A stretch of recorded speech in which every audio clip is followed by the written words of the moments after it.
Mais on a beau faire des films, faire tout ce qu'on voudra maintenant, tout ce qu'on fait, mais cette ambiance-là, je ne l'ai jamais pu retrouver dans ma vie, hein, même pas quand je me suis marié, même pas, je veux dire, vous voyez, c'était cette ambiance qui avait le risque d'un côté, la joie de l'autre, c'était effrayant. Ben oui. Toujours, je pense à ça. Ça ne s'oublie pas, ça. C'est pour ça que quand je leur raconte, je lui avais raconté, raconte mamie, raconte. La joie, la liesse, les réjouissances, la joie de vivre, retrouver une vie normale, quoi. Le plus qui nous a marqué, c'est de ne plus voir les Allemands. Voilà. C'est au retour de prisonnier de mon mari. C'était la fête de la Trinité. Un seul souvenir de la libération, ben, je dois dire que c'est sur la place de la mairie, je pense. Avec le discours de Charles Lemeron, ça c'était vraiment beau, ça. Mais figurez-vous que quand mon mari est arrivé, mon fils, qui avait 8 ans, là, hein, il est allé sur ses genoux. Il est allé lui éclairer une cigarette. Et mon mari s'est mis à pleurer. Vous vous rendez compte? Parce que j'en ai toujours parlé. J'ai montré les photos. Et il n'a pas eu peur, lui. Il n'a pas eu peur, au contraire. Non, non, il y a des souvenirs incroyables.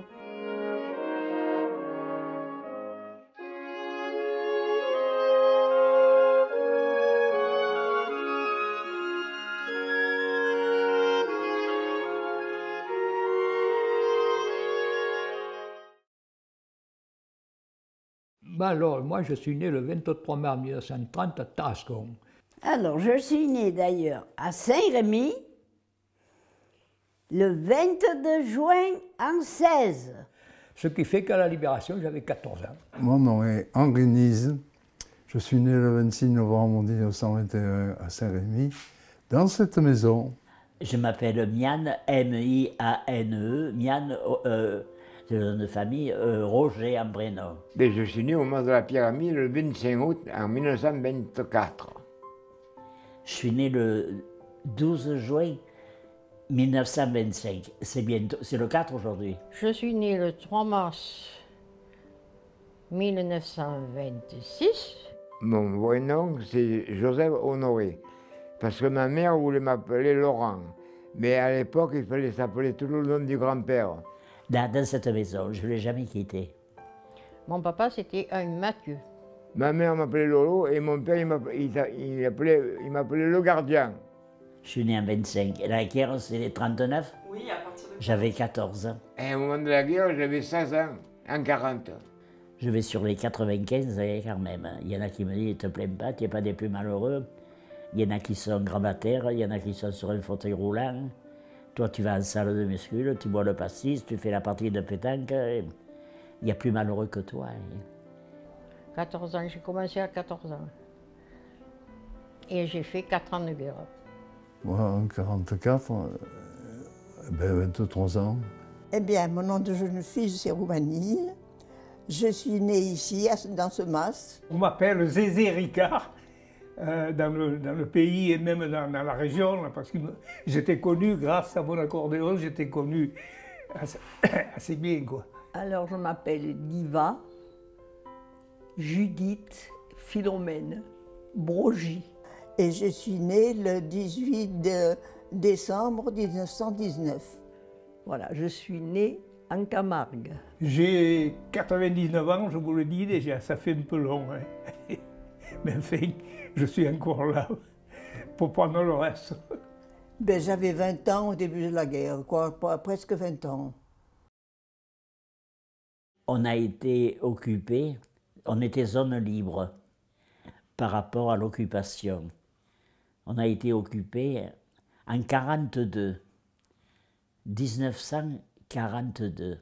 Il y en avait partout. Et principalement dans certains mas, comme le nôtre qui est sur la carte d'état-major. Il est marqué, le mas de Roumanie. Il y avait des Allemands qui étaient à l'école, Château des Antiques, ici. Ils ont pris l'école. Ah, là, j'étais presque content. J'allais plus à l'école. Dans les masses. On est retourné à l'école après, à l'école de la Libération, l'école de filles. On y allait le matin et les filles l'après-midi. Ils ne venaient pas tous chez moi, mais j'ai coupé les cheveux à des Allemands occupants. Ils payaient. Qu'est-ce qu'il y a d'autre? Et dans les masses, ben, il y a eu un moment où on en avait pas mal aussi. Nous, dans la grange, il y en avait au moins une cinquantaine. Vous savez, on avait eu peur avec les Allemands, hein, parce qu'ils étaient couchés dans le grenier, là, dans la grange. Ils avaient sorti l'échelle, et comme ils avaient mangé, je vous l'ai dit, là, ici, et que nous avions tout barricadé, fermé, ils avaient amené l'échelle devant notre fenêtre, et on avait eu une drôle de peur. Nous couchions là au-dessus, dans une chambre comme ça, là, à l'ancienne. Nous sommes vite allés dans la chambre de nos parents, et mon père s'est mis à la fenêtre. Il leur a dit, mais alors, qu'est-ce que vous faites là? Enfin, il a crié très fort, et ils sont partis. Alors, vous savez, cette nuit-là, on n'a pas très bien dormi. Hein.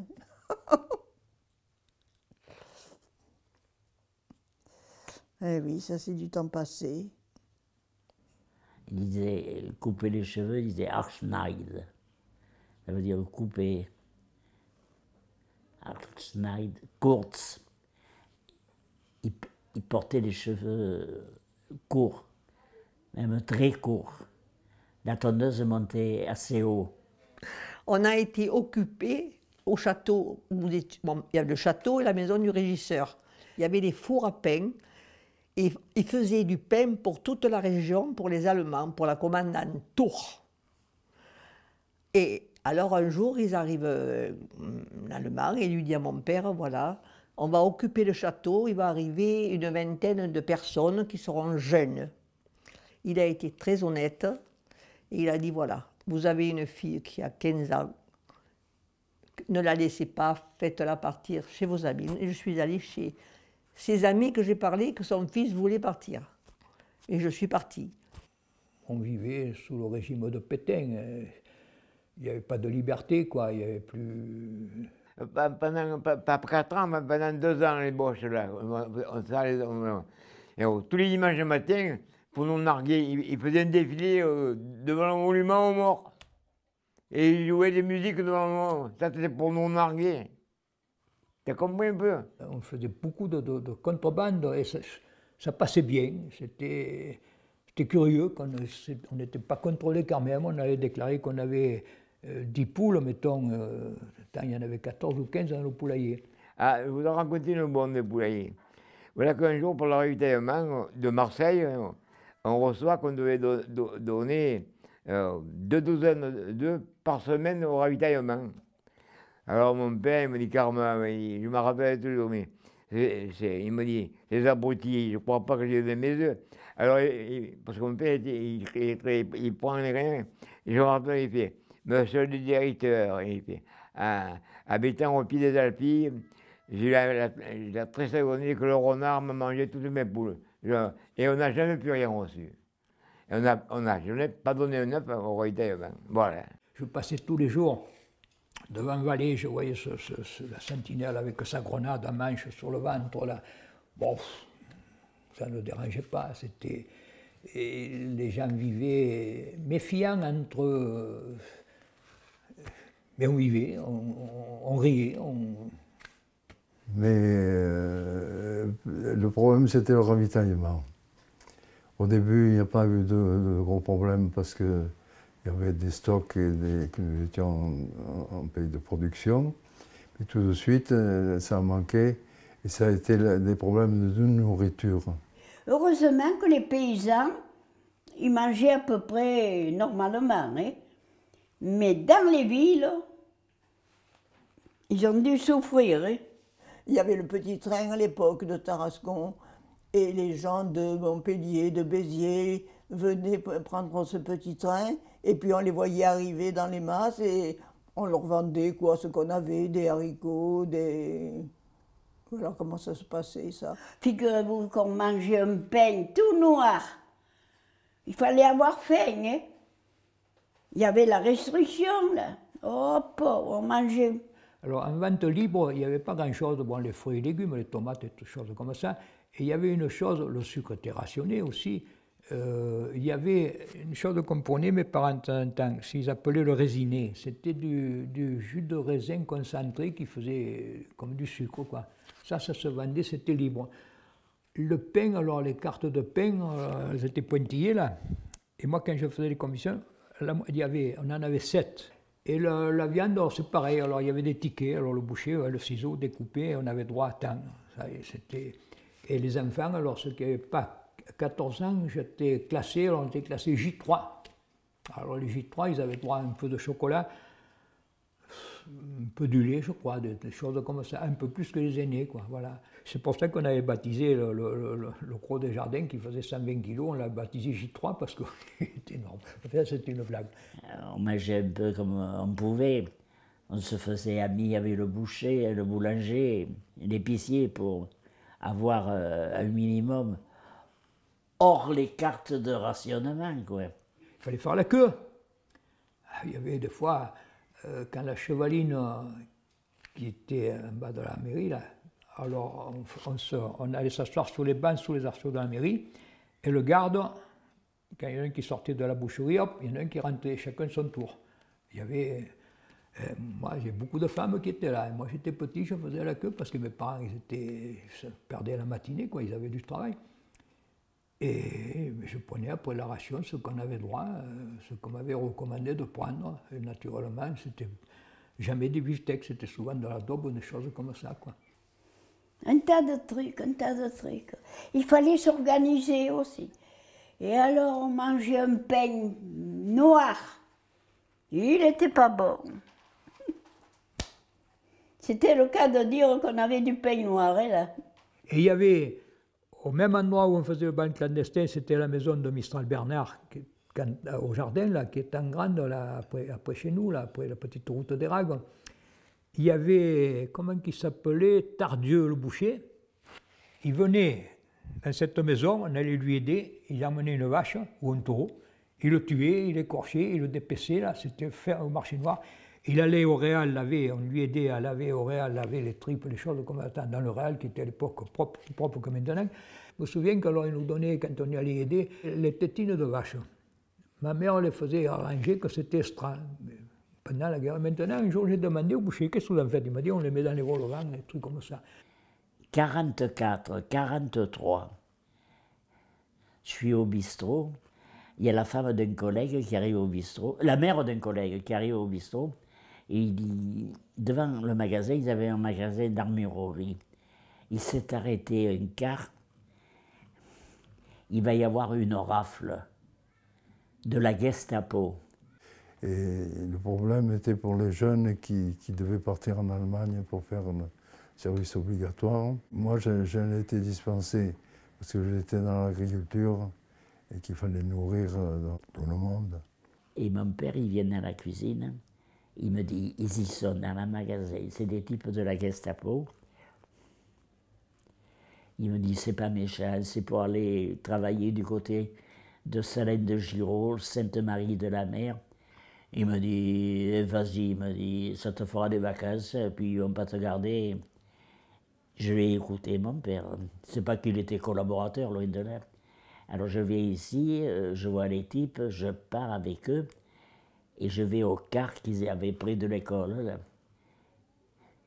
Mais là, ça n'a plus été pour aller travailler à Salène de Giraud. Hein.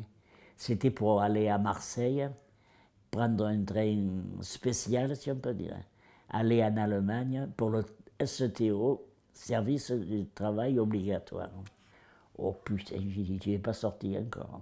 Et oui, parce que ce qu'il faisait, c'est quand il ne trouvait plus de jeunes volontaires, de faire des rafles. Et ils avaient choisi les établissements blancs parce qu'il y avait du personnel masculin et féminin.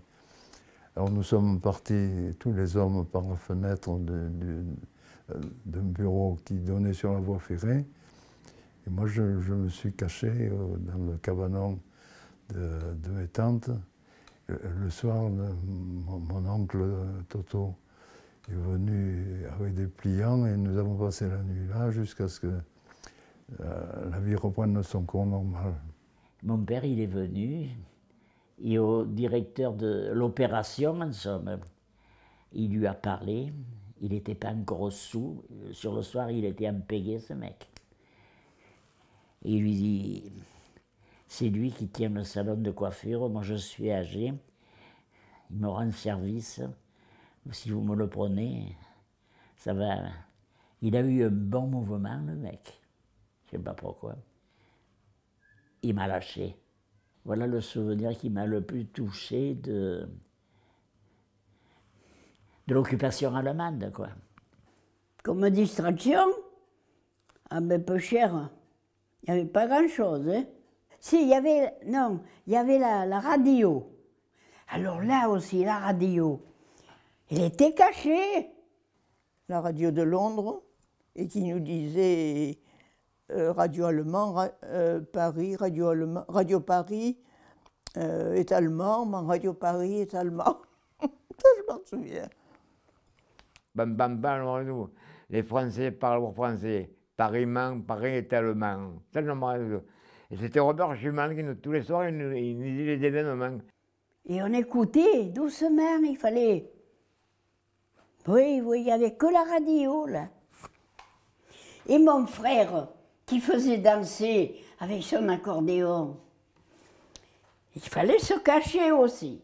José Ricard, c'était lui qui faisait l'accordéon, hein, pendant, il pourra vous le dire ça.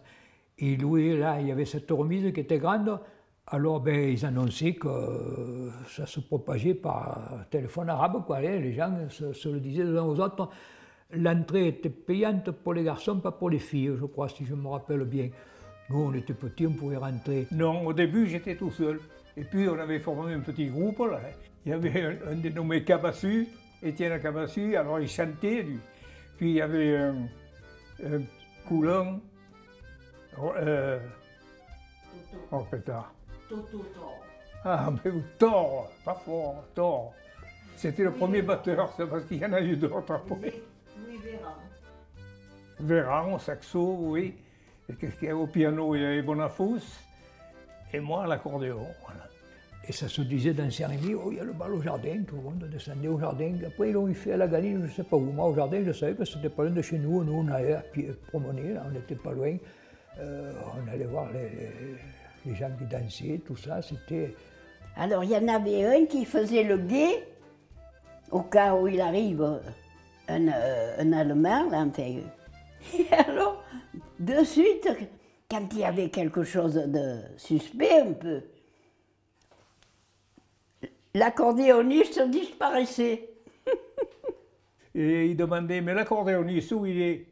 Alors, personne ne répondait. On disait, mais un accordéoniste, mais il n'y a pas d'accordéoniste ici. Et puis, l'accordéon était passé par la fenêtre derrière. Alors, ma foi... Il y avait de gros risques, hein, parce que s'ils étaient pris, ils étaient alors... José Ricard sautait, s'en allait dans les champs avec son accordéon pour ne pas abîmer son accordéon. Enfin, il vous le racontera, lui, ça c'est... Moi, j'avais une voisine qui me disait « Viens, viens ». Et moi, il vient un copain. Et alors moi, je dis comme ça « Mais tu y penses à ton mari, tu y penses qu'il est prisonnier. Et quand il va retourner, oh, elle me dit, tu crois qu'ils vont retourner ?» Elle me disait ça, dites. Ben moi, je l'ai attendu. Je l'ai attendu. Et un soir, que je faisais le courrier, que j'y répondais, à la radio, j'entendais qu'on disait « J'attendrai le jour et la nuit, j'attendrai toujours ton retour. » Et sur la lettre, je l'ai mis. J'ai mis que j'attendais la chanson et que c'était vrai que je l'attendrais. Et je l'ai attendu. Mais je vous garantis qu'il y en a beaucoup qui n'ont pas attendu. Hein.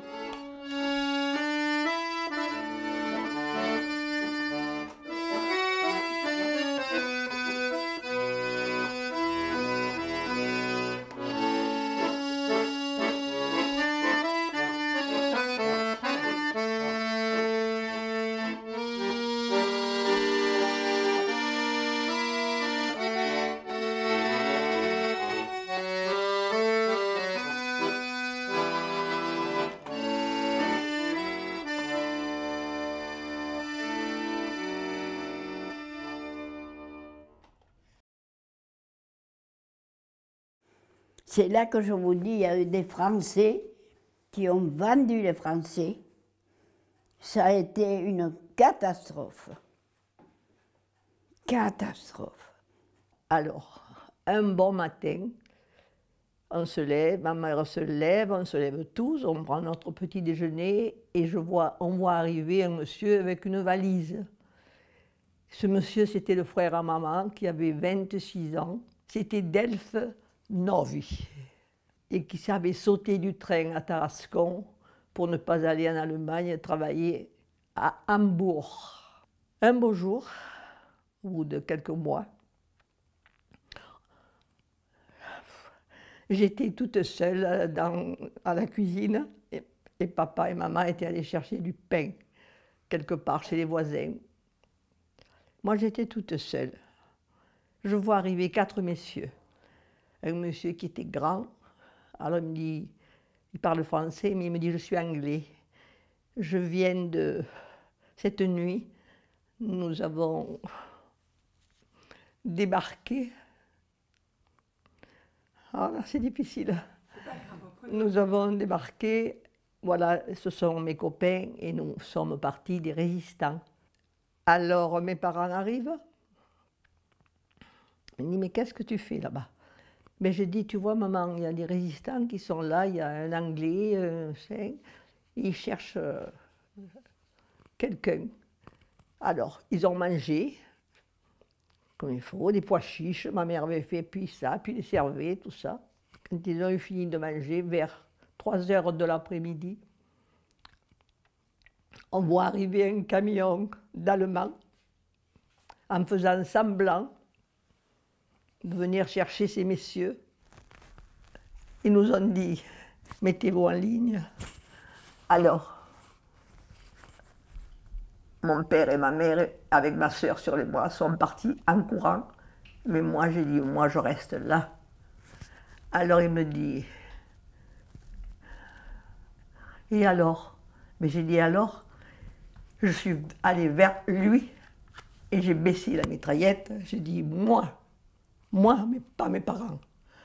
Et il m'a dit non. Il m'a dit, ça va. Et puis, ils sont partis avec mon oncle, un de chaque côté, et ils sont partis. Après, alors, on a dit, mais où ils sont? Alors, mon père est allé à la commandanture. À la commandanture, on lui dit, mais ils sont à Avignon, en prison. Alors, mon père, chaque jour, il portait à manger à la prison d'Avignon pour mon oncle et ceux qui avaient emporté. Et il arrive un Allemand qui parlait français. Et c'était un Allemand, ils n'étaient pas tous quand même, hein, tous méchants, la preuve. Il a dit à ce monsieur, ils ne les ont pas amenés à Avignon, ils les ont menés à Lamanon. Ils sont morts. Le boulanger de la Galine, Thio, ils étaient 6. Et elle, peu chère, enceinte. Figurez-vous que là, les gens ont ramassé tout ça. Et ils ont été massacrés à Lamanon, ça s'appelle. Massacrés. Et sur le canal, il y a un canal à Lamanon. Il y a une stèle qui a les noms et à l'endroit où il les a tués. Mais avant de les emmener, ils ont pris le boulanger de la Galine et ils l'ont tué sur la route, là, il n'y a pas loin d'ici, parce qu'ils voulaient sauter du camion, certainement. Ils l'ont tué là. Mais les autres, ils les ont emmenés à Lamanon, ils les ont fusillés. Mais avant de les fusiller, mon père est allé le reconnaître. Il n'a rien reconnu parce qu'il y avait déjà 10 jours qu'ils étaient dans le canal. Seulement, à l'époque, il y avait des pantoufles en corde. Il est resté que ces pantoufles en corde. Alors, quand on a sorti les corps, mon père a reconnu la pantoufle. À la suite de ça, maman a perdu la tête. Elle n'a pas pu le supporter. Quand je pense à ça, incroyable. Et par des Français. Des Français qui ont vendu des Français. Ma mère ne faisait que pleurer, que pleurer, que pleurer. Alors il y a un Allemand qui s'appelait Schmidt, je m'en rappelle toute ma vie. Il venait voir ma mère, il lui disait, si on avait été là, ça ne se serait pas passé ce qui s'est passé. Parce qu'il ne serait pas pu s'aventurer. Alors ne pleurez plus. On va vous apporter du pain et des croissants et du beurre. Alors vous voyez, ils n'étaient pas tous méchants, il ne faut pas dire. C'est la vérité ce que je vous dis, parce que maman peu cher. Ah, je ne peux pas le pardonner, moi, ça, vous voyez. L'ennemi, bon, ben c'est l'ennemi. Mais quand même, c'est incroyable, incroyable. Mais moi, j'ai perpétué et j'ai raconté à mes petits-enfants. Mamie raconte, et j'ai raconté. Voilà, j'ai une petite fille qui le sait, j'ai ma fille, bien entendu, qui sait tout. Ah non, oh non, on ne s'oubliera jamais. C'est ancré, ça, oui.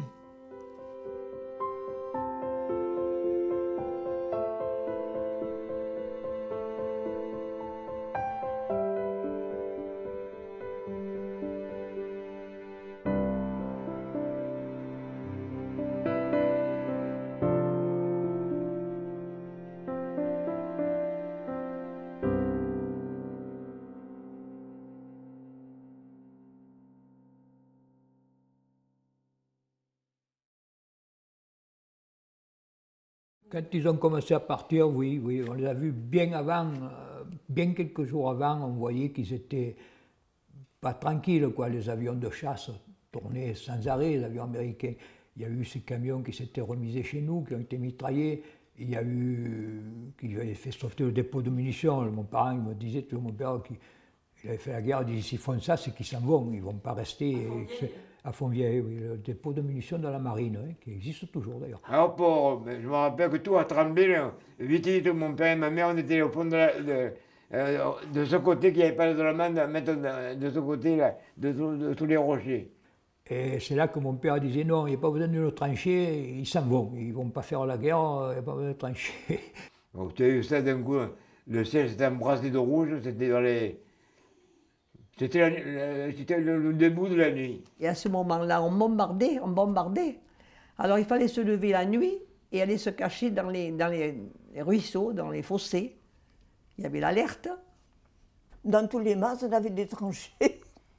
On avait fait des tranchées pour se réfugier, parce qu'on ne savait pas comment ça allait se passer, s'il y avait des combats ou pas. Mais ma mère tenait à sa tranchée.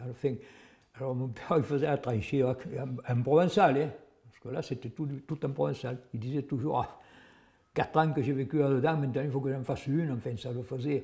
À la fin, il y a un Allemand qui lui dit, au moment, vous savez, où il y avait la débâcle, qu'il s'en allait. À un moment donné, il lui dit, Monsieur Bourgie, ne venez plus le matin.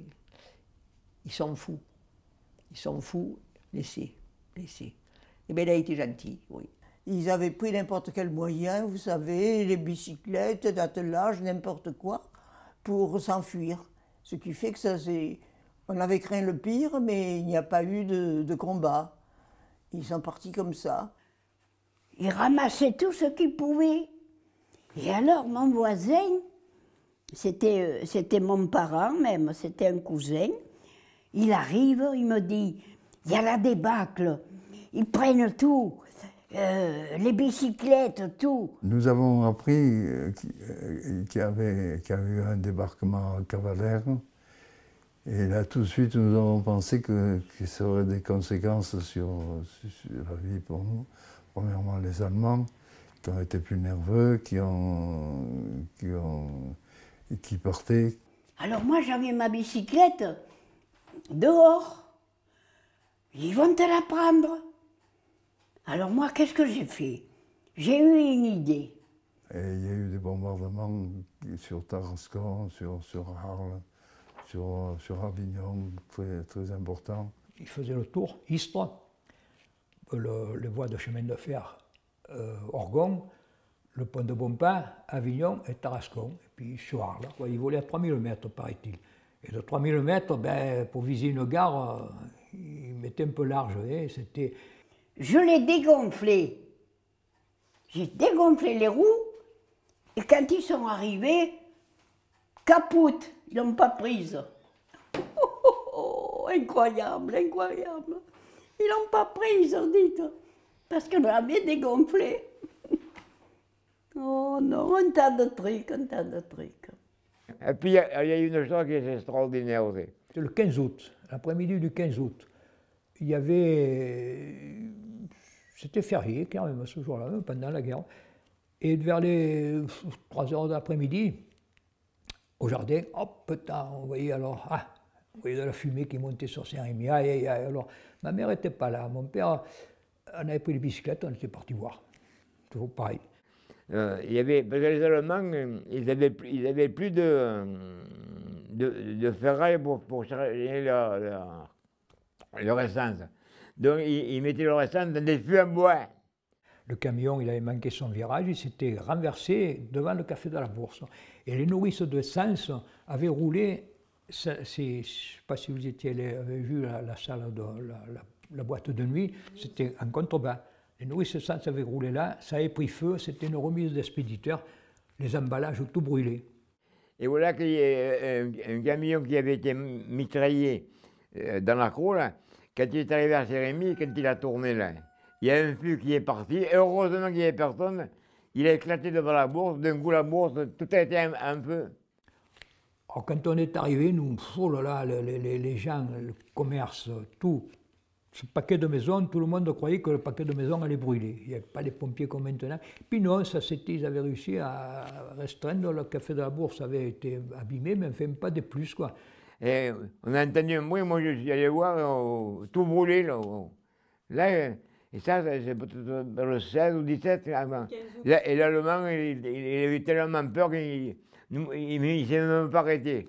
Ils avaient peur de ces avions, alors ils se languissaient de prendre la route au Tarascon où ils étaient camouflés, là, et ils avaient tourné un peu fort, ils avaient renversé le camion, quoi. C'était voilà, un accident. Nous étions à la Villa Louise, et on entendait les bombardements, mais ma grand-mère avait peur parce qu'elle avait pas assisté, mais ses enfants à la Première Guerre mondiale. Alors j'avais fait une tranchée que j'avais recouvert avec du bois, des planches, et lorsqu'il y avait des alertes, elle descendait se mettre à l'abri. C'était des enveloppes, ça, pas cachetées. Il y avait pour la réponse.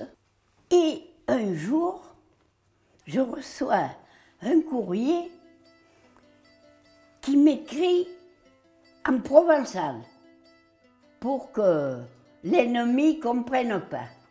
Alors il me met « Science va, vaimo perili », ce qui voulait dire qu'on était sauvés, que ça allait mal pour l'ennemi. Vous vous rendez compte? Voilà. Et le jour du 24, qu'on s'attendait depuis quelque temps, on s'attendait à la libération. Alors mon père, tous les jours, montait en ville. Alors là, moi, ce souvenir, on voit arriver mon père l'après-midi, là. Quand je vois le Tour de France, que je vois les coureurs qui gagnent l'étape, qui lèvent les bras, je vois mon père, son vieux vélo, son billot devant, là, qui arrive. Il avait levé qu'une main quand même, lui. Qui arrive, ça y est, on est libérés. Ah, putain, alors là, les voisins, ma mère s'embrassait avec les voisins, tout le monde content. Ça avait terminé, on avait fait, ils dansaient quoi, on avait fait une espèce de farandole. Je les avais vus contents pour des baptêmes, pour des mariages, mais jamais comme ça. Ma mère avait les larmes aux yeux, dans le rire, dans son... à 14 ans, là, ben, je dansais comme tout le monde, on riait avec ma soeur qui était plus jeune, et l'autre l'aînée, avec les voisines, tout ça. Et là, j'étais parti dans Saint-Rémy, la rue, la place de la République, la mairie, c'était plein de monde qui promenait les gens, alors se rencontrer, s'embrasser, mais moi je comptais voir des véhicules américains, des camions, mais il n'y avait rien, ils n'étaient pas arrivés, c'était simplement là, les résistants de Saint-Rémy qui avaient pris la mairie, qui avaient changé les drapeaux, changé tout, qui avaient pris la mairie, qui étaient là, mais il n'y avait pas de camion, il n'y avait rien. Sur la place de la mairie, on s'était réunis tous, Et c'est là que M. Charles Moron a pris la parole. Et il a commencé, je l'ai écrit là dans ce petit mot, je crois que ce sont des vers de Victor Hugo. Ceux qui sont morts pour la patrie ont droit qu'à leur tombeau, la foule vienne et prie. Enfin, c'était très émotionnant et on était à la fois heureux et émus. Oui, mais Charles Moron, il était aveugle. Donc, il fallait... s'il était là-haut, c'est qu'il y avait mon père avec. Parce qu'il n'acceptait pas de quelqu'un d'autre qu'on lui dise fais ci ou fais ça. Il avait une confiance totale, c'était deux grands amis. Il avait une confiance totale à mon père. Si mon père lui dit Charles, j'ai besoin que tu me fasses telle et telle machine, il le faisait parce qu'il savait que mon père le faisait.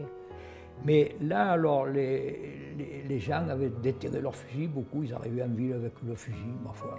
Moi, je voyais ces gens qui promenaient avec des fusils, il y avait les brassards des résistants avec des mitraillettes, avec des armes.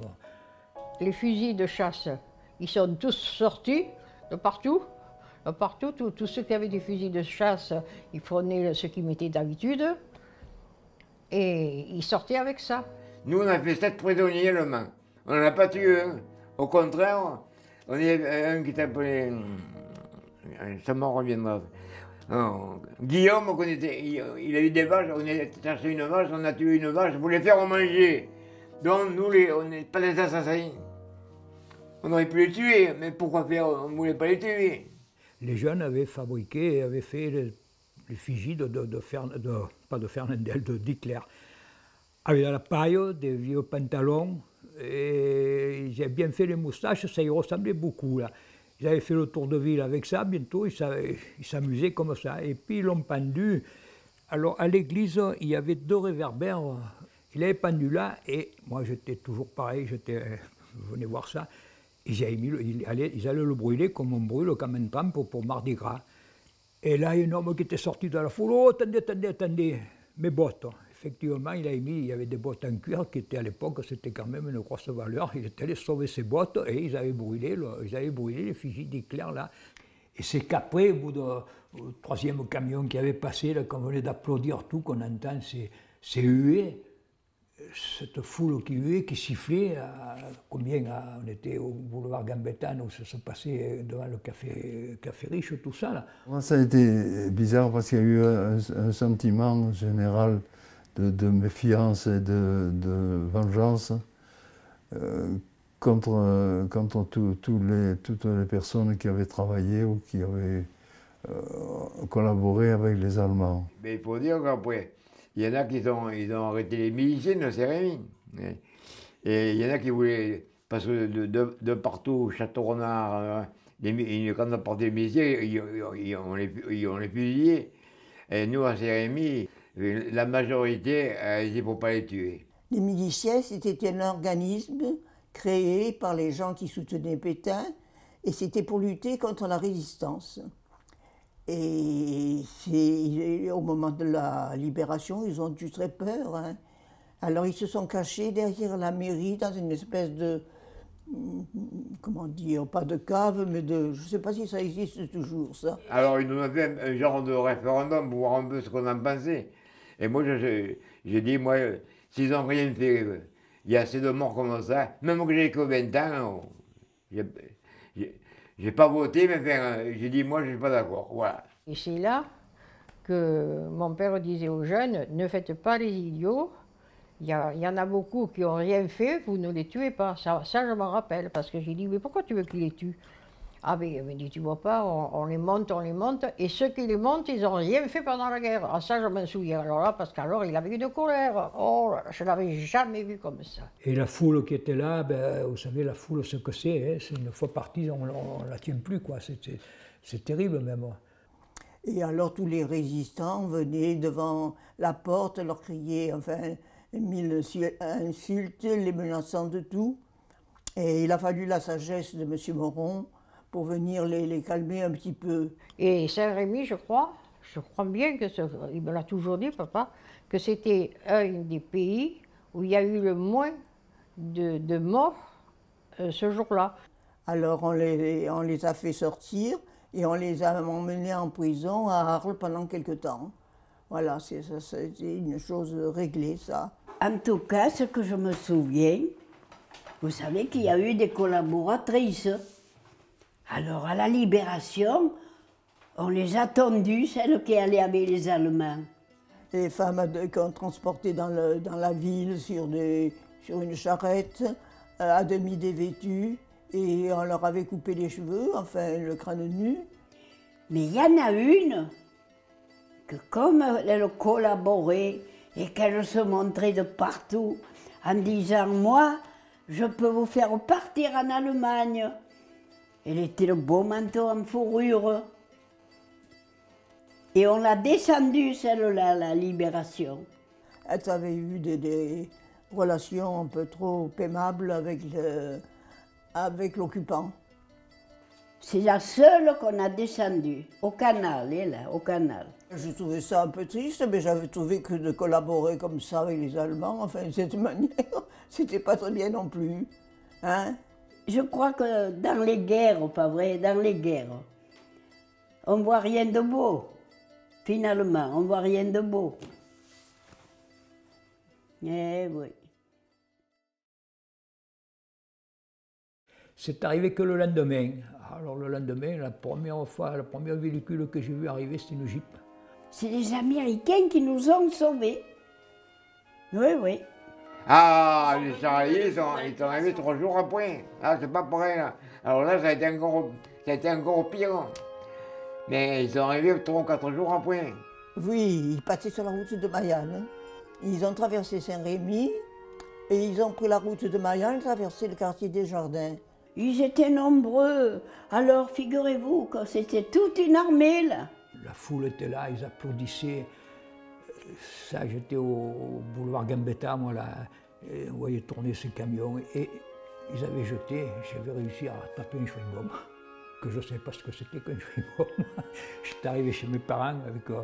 il y avait un petit paquet, il y en avait 2 ou 3, je crois. Ah, ma mère dit, oui, c'est les Américains, tu sais, ils me font ça pour se laver les dents, enfin... Enfin, du café, des sachets de café. Et ils étaient très généreux, quoi. C'était les Américains qui donnaient tout ça. Et tout le monde, enfin tout le monde, tous les paysans qui avaient des fleurs, ils y envoyaient les fleurs. Je le revois, ça, là, je le revois. Mon Dieu. Là, c'était vraiment la folie, là, c'était vraiment la vraie libération. Ils leur donnaient du vin, on leur donnait ce qu'on pouvait à toute l'armée qui passait, là. Ils nous ont donné, je me souviens, un pain de savon grand comme ça, des saucisses de Strasbourg que je ne connaissais pas, moi, parce que mon père connaissait qui avait fait la guerre. Et puis quoi encore?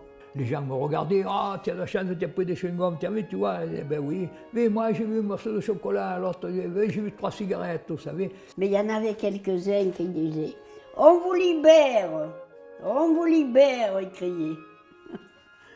Ah, c'était beau à voir, hein. Là, pour moi, c'était vraiment la libération. Quand les tanks sont arrivés, là, on était libérés. Les autres, là, jusque-là, on n'était pas en plein libérés en plein. Tant que je n'ai pas vu les soldats, on n'était pas libérés. C'était des Américains.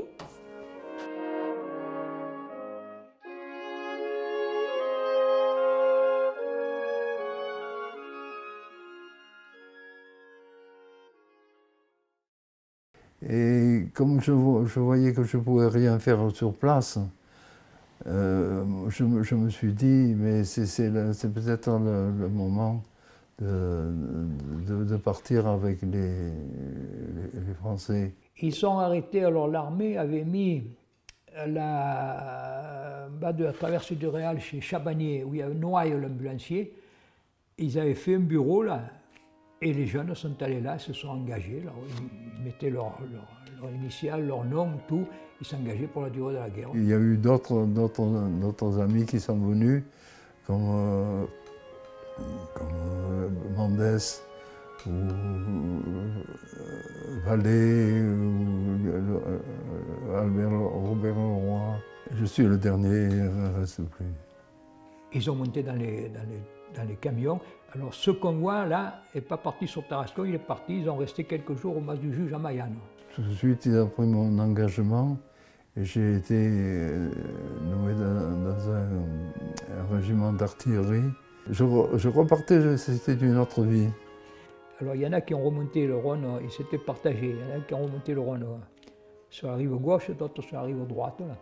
Mais en passant par l'Ardèche, pour arrêter les troupes allemandes qui repartaient pour rejoindre le nord. Et là, ça a été fini, quoi. On avait dit au revoir quoi, quand leur tank est arrivé leur tour de passer. Quoi. Ils avaient embrassé mon père, ils avaient embrassé, et merci, au revoir. Et nous avons défilé à Paris. C'était la première fois que je montais à Paris.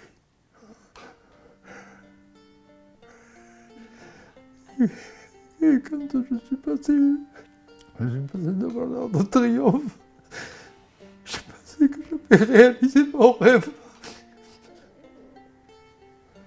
Et le général de Gaulle est venu décorer notre étendard de la Croix de la Libération. Mais enfin, tout ça, c'était une époque, c'était la libération.